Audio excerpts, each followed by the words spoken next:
Hello and welcome back to another figure review. Today we have the Diamond Select Invincible figure review. If you remember, I did a figure review of Omni-Man just another day ago, and now we have his son Mark Grayson, aka Invincible, to look at. So I am very excited about that. Front of the box looks really good. Shows the Invincible from the cartoon. Shows the Amazon original Invincible. Shows the figure. Looks really good. Side of the box shows the figure from the side a little bit, and the character again. Back of the box shows the two figures, just like on Omni-Man's box, which you can pause and read all the information if you'd like. And then it has the number 001, which is the first from this series in Wave. So let's take Invincible out of the package and take a look at him. And here is Mark Grayson, aka Invincible, out of the box, and I will say he looks really good. Again, he is supposed to be mirroring what he did in the comics and the TV show, so not a whole bunch of detail, but I'll give you a spin around on the figure. Comparing him to Omni-Man, he's a lot thinner, obviously, because he is a teenager, but he looks really good. Like, they made him look like he did in the comics and the show, where he, with the suit colors and all, which looks really good. This, obviously, Invincible does not wear a cape like his father. I think this is like makes a lot of more sense. No capes, but he looks really good. Like, I'm impressed with how Diamond Select did their figures, and it looks really good. Like, so, like, really good. Taking a closer look at him, bring my light down. Again, there's not much detail, but you can see there's some muscle defiance in his costume. Looks really good. The hair and all looks nicely sculpted. Same thing with the face. I am very impressed. Not much going on with the shoes. Again, Diamond Select definitely outdid themselves with this. And Omni-Man. Like, I'm impressed. He does come with some accessories. First and foremost, he comes with this giant chunk of road, and that is a weapon he used in the show, and I will show you how it works. But the detailing on this looks really good for the concrete, the rebar sticking out. A lot of this is soft rubber, so it won't bend or break. Some of them are meant to be stiffer than others. I think those are like the placeholders for his hands, but that looks really good. Next up, two baseballs. We have the normal baseball. Yes, this is a free roam baseball, so don't lose it. I suggest keeping it in the package if you're not going to use it. Looks really good. And then you have the flying baseball, which has a peg in there for the stand, which I'll show that in a minute. And then it has the airwaves going on it. So this is when Mark and Omni-Man are throwing the baseball back and forth, which looks really good. I like the way they did this. It's a soft rubber material. It's kind of a clear color. Looks really good. Speaking of baseball, here is his gloved hand, which looks really good. You can see his glove through the glove. It looks really good. He also has his angry face or upset face.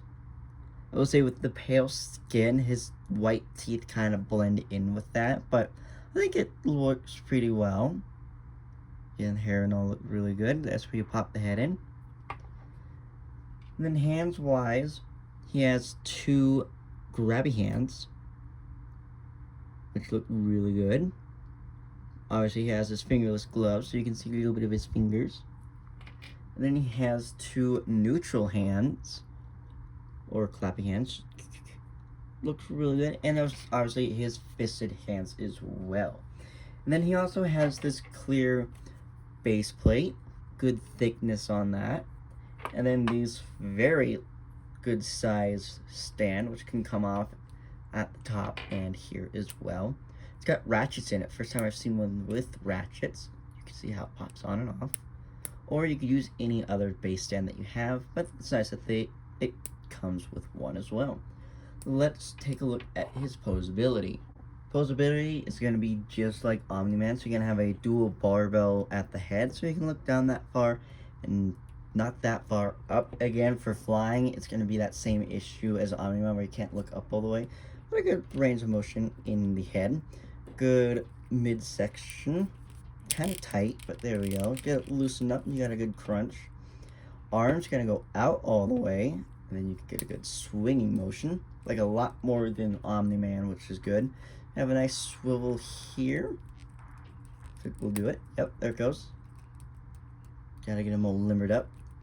Elbow joint is a single hinge, then a hinge ball at the wrist. Hips, you're gonna have a nice kick out on both of them, and then same thing, you can get them to do the splits. You're gonna have a rotation here as well on both of them. Hinge at the knee, get them to bend pretty good, and then a hinge and ball joint at the foot. So pretty good range of motion on him.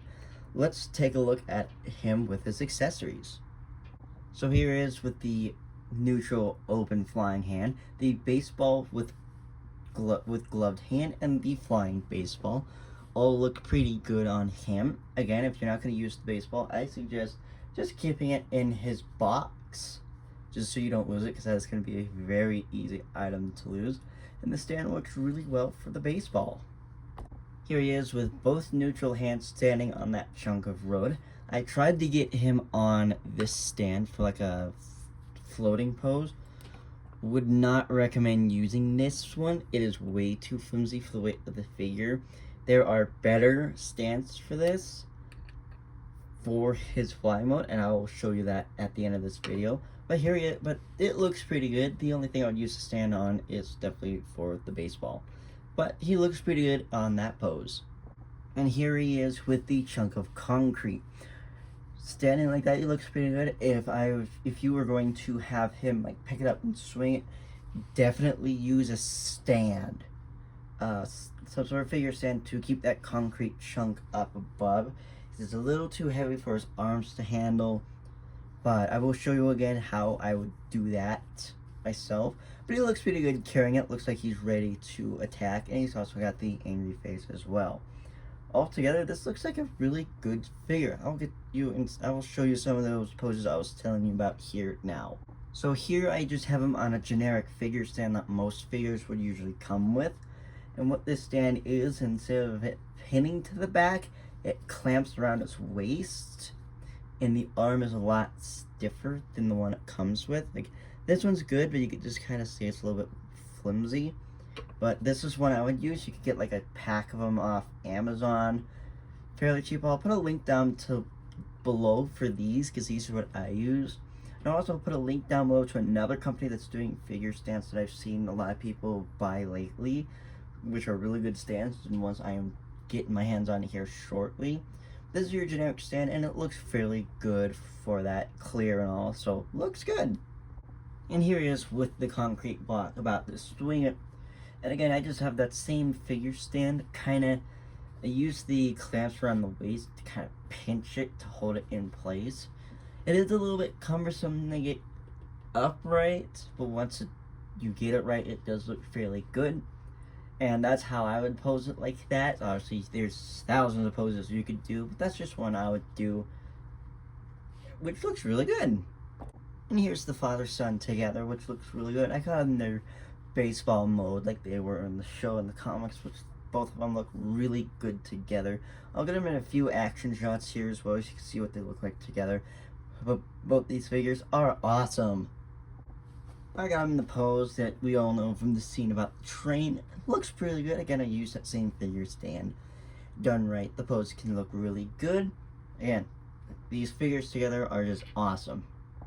Here's another good shot. There are like thousands of poses you could do to these two figures, but these are just a few I came up on the spot. Again, I can't get over how good these figures are together, and just standalone, they're really, really good figures.